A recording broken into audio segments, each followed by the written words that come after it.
सख्या बहिणी सख्या जावा भाग 2।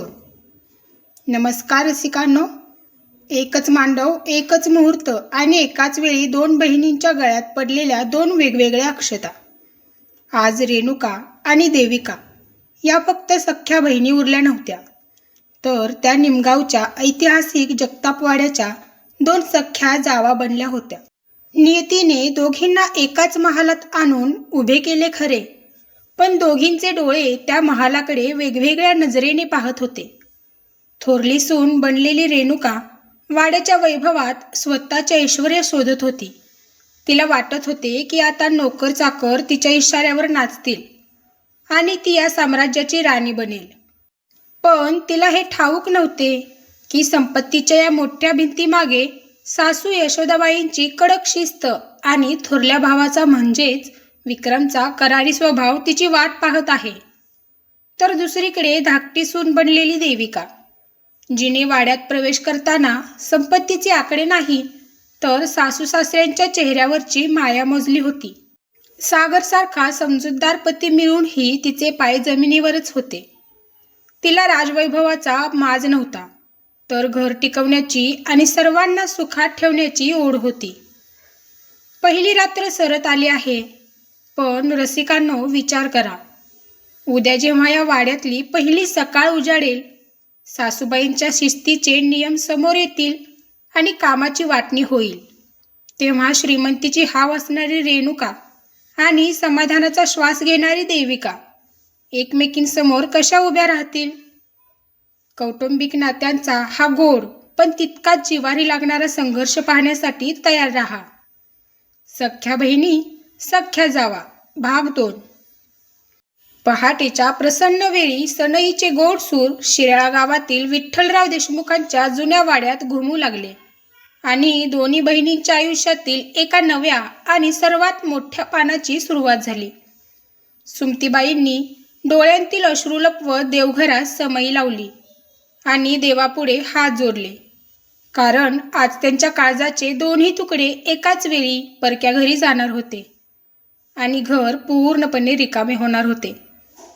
लग्नाचा भव्य मंडप घरासमोरील मोठ्या मैदानात उभारला होता, जिथे निमगावच्या जगताप पाटलांची श्रीमंती प्रत्येक कोपऱ्यातून ओसंडून वाहत होती, कारण गावातील प्रत्येक माणसासाठी तिथे उत्तम व्यवस्था करण्यात आली होती। रेणुका सकाळपासूनच आरशासमोर बसून आपल्या बहारीतल्या तलम पैठणी साडीचे नखरे न्याहाळत होती।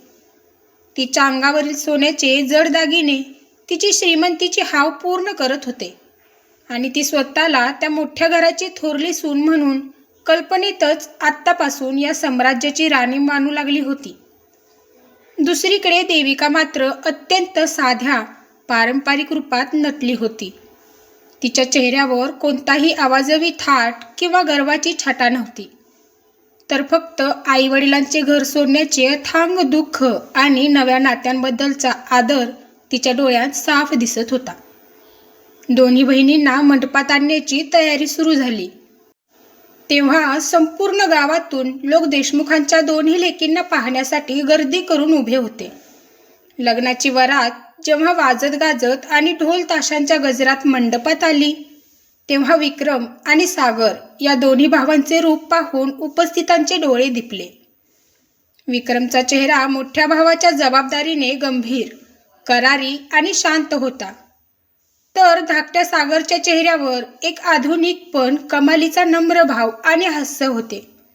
मंगलाष्टकांचे पवित्र स्वर गुंजले, अक्षता पडल्या आणि एकाच मुहूर्तावर रेणुका विक्रम आणि देविका सागर यांचे लग्न अत्यंत थाटामाटात संपन्न झाले। पण या आनंदाच्या आणि पवित्र क्षणात ही दोन्ही बहिणींचे विचार एकमेकांपासून पूर्णपणे वेगळे होते। कन्यादानाच्या भावनिक विधीच्या वेळी विठ्ठलरावांचे हात थरथरत होते। त्यांनी दोन्ही जावयांचे हात आपल्या हातात घेतले आणि माझ्या पोरी आता तुमच्या स्वाधीन आहेत, काही चुकले तर त्यांना पदरात घ्या आणि सांभाळून घ्या, अशी साद घातली, ज्यावर विक्रमने शांतपणे मान डोलवून आपली जबाबदारी स्वीकारली आणि सागरने बाबांना धीर देत त्यांचे अश्रू पुसले। लग्न आटोपून जेव्हा दोघी बहिणींची पाठवणीची वेळ आली, तेव्हा सुमतीबाईंनी देविकाला एकांतात जवळ घेतले आणि तिच्या डोक्यावरून हात फिरवत, बाळा तू खूप समजूतदार आहेस.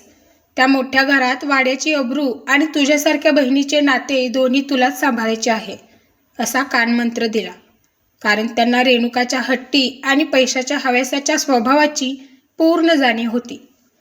सायंकाळच्या सुमारास जगताप कुटुंबाची मोठी आलिशान गाडी निमगावच्या भव्य वाड्यासमोर येऊन थांबली, जिथे विद्युत रोषणाईने संपूर्ण परिसर न्याहाळून निघाला होता आणि अनेक नोकरचाकर नवीन सुनबाईंच्या स्वागतासाठी दुतर्फा हात जोडून उभे होते. वाड्याची ती भव्यता, तो उंच लाकडी दरवाजा आणि अथांग पसरलेले अंगण, हे सर्व पाहून रेणुकाच्या डोळ्यात एक वेगळीच पैशांची चमक आली. तिला वाटले की शेवटी आपल्याला हवे तसे ऐशाराम, अधिकार आणि श्रीमंती मिळवून देणारे सासर मिळालेच. हे आता आपले सर्व हट्ट पूर्ण होतील. सासू यशोदाबाईंनी दारात सोन्याचे माप ठेवून दोन्ही सुनांचे औक्षण केले. तेव्हा मोठ्या सुनबाई म्हणून रेणुकाने अत्यंत अभिमानाने आणि गर्वाने पहिले माप ओलांडले आणि तिच्या पाठीमागून देविकाने अत्यंत नम्रपणे आणि वाड्याच्या उंबरठ्याला नमस्कार करून घरात प्रवेश केला. सासू यशोदाबाई या अतिशय शिस्तीच्या, तत्वाच्या आणि जुन्या विचारांच्या महिला होत्या. त्यांनी गृहप्रवेशाच्या वेळीच दोघींना समोर उभे केले आणि स्पष्ट शब्दात सांगितले की या घरात श्रीमंती कितीही असली तरी संस्कार, मर्यादा आणि एकत्र कुटुंबाचे नियम सर्वांना सारखेच पाळावे लागतील. इथे कोणाचाही अहंकार चालणार नाही. हे ऐकून रेणुकाच्या कपाळावर आठ्या आल्या, पण तिने स्वतःला सावरून घेतले आणि ती आपल्या खोलीकडे निघाली. रात्रीच्या वेळी जेव्हा संपूर्ण वाड्यात शांतता पसरली, तेव्हा दोन्ही बहिणी आपापल्या खोलीत पतीसोबत संसार प्रवासाची पहिली पावले टाकत होत्या आणि त्यांच्यातील वैचारिक दरी सासरीसुद्धा स्पष्ट होत होती.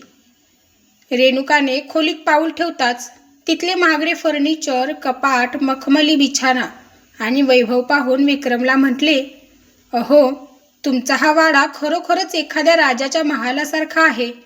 मला लहानपणापासूनच अशा श्रीमंतीत आणि आरामात राहायचे होते. आता मला कोणत्याही गोष्टीची कमतरता पडणार नाही.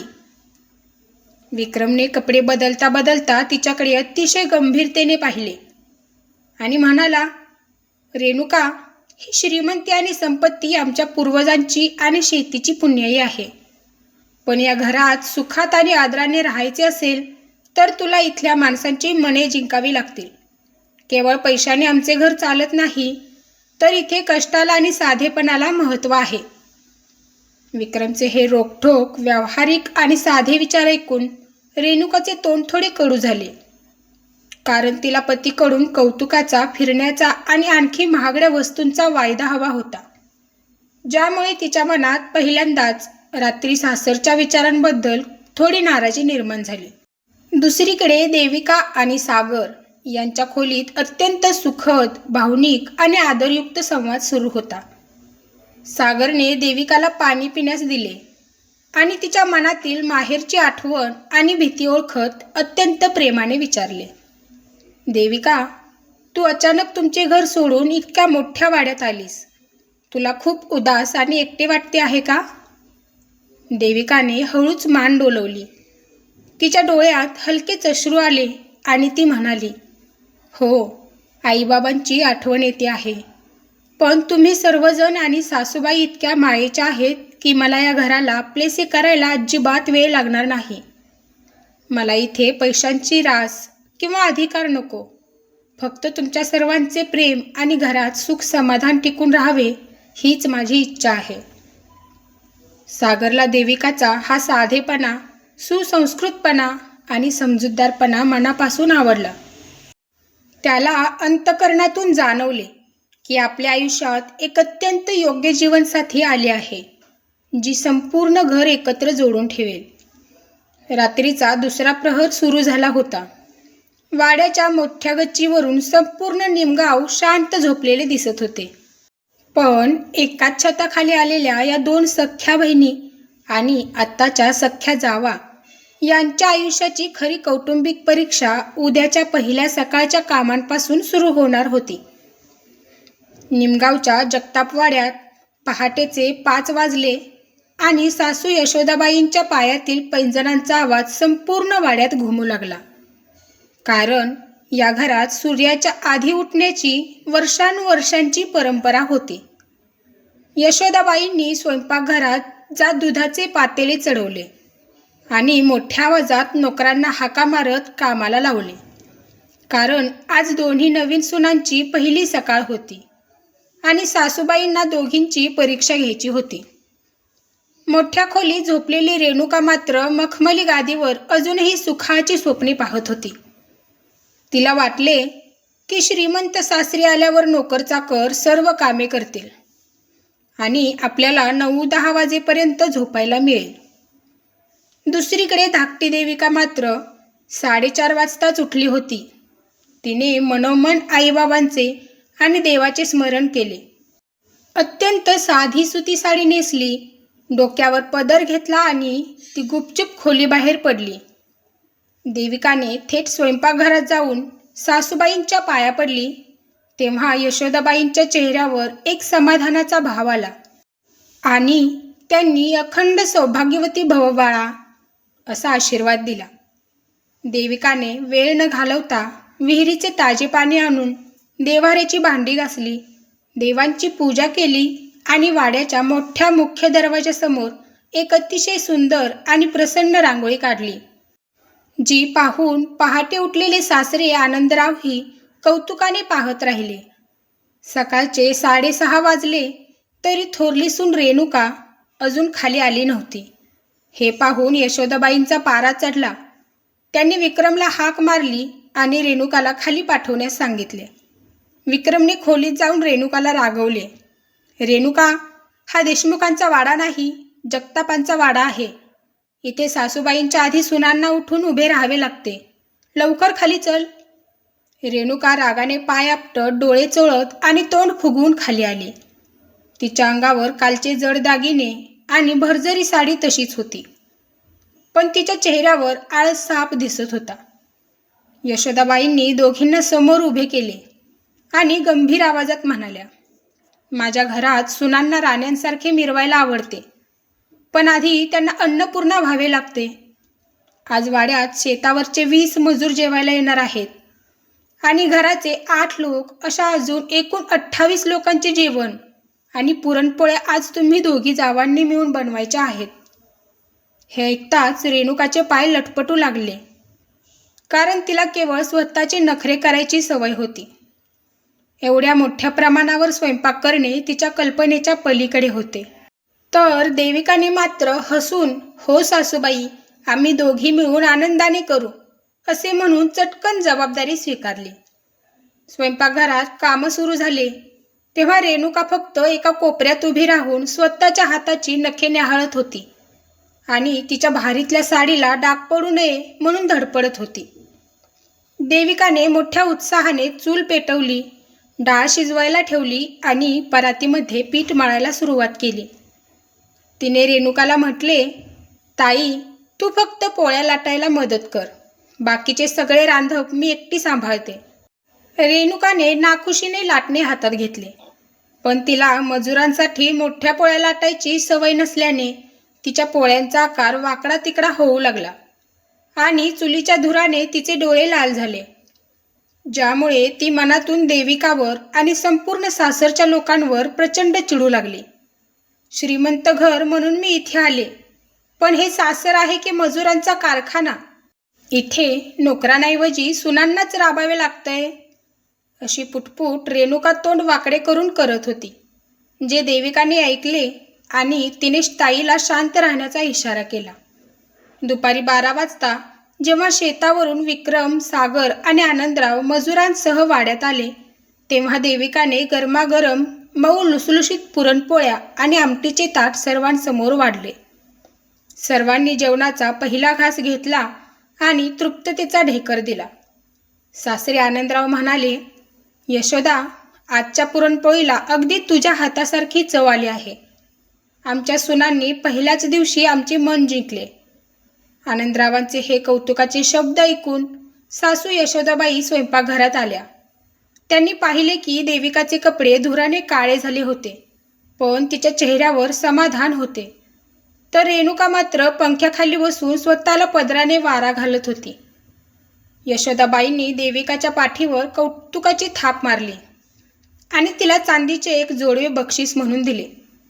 तर रेणुकाकडे पाहून त्या म्हणाल्या, मोठ्या सूनबाई, नुसते रूप असून चालत नाही, गुणाची श्रीमंती हवी असते. आजचा स्वयंपाक देविकाच्या कष्टामुळे पूर्ण झाला आहे, हे मला साफ दिसते आहे. सासूबाईंचे हे बोलणे रेणुकाच्या जिव्हारी लागले. तिला स्वतःचा अपमान झाल्यासारखे वाटले आणि तिच्या मनात देविकाबद्दल असणारी सख्ख्या बहिणीची माया एका क्षणात जळून खाक झाली. तिची जागा आता भयंकर ईर्षेने घेतली होती. संध्याकाळ झाली. दिवसाचा शेवट होत आला होता. वाड्याच्या दिवाणखान्यात सर्वजण चहा पीत बसले होते. रेणुका मात्र आपल्या खोलीत जाऊन रडत बसली होती आणि तिच्या मनात सासरच्या या शिस्तीविरुद्ध आणि देविकाच्या या साधेपणाविरुद्ध एक मोठे कारस्थान शिजायला सुरुवात झाली होती, जी या वाड्यातील शांतता भंग करणार होती. तर मग कसा वाटला हा सख्ख्या बहिणी आणि सख्ख्या जावांचा भाग 2? असा जबरदस्त पुढील भाग पाहण्यासाठी माझ्या चॅनलला नक्की सबस्क्राईब करा आणि व्हिडिओ आवडला असल्यास एक लाईक आणि शेअर करा. भेटूया पुढच्या भागात. धन्यवाद.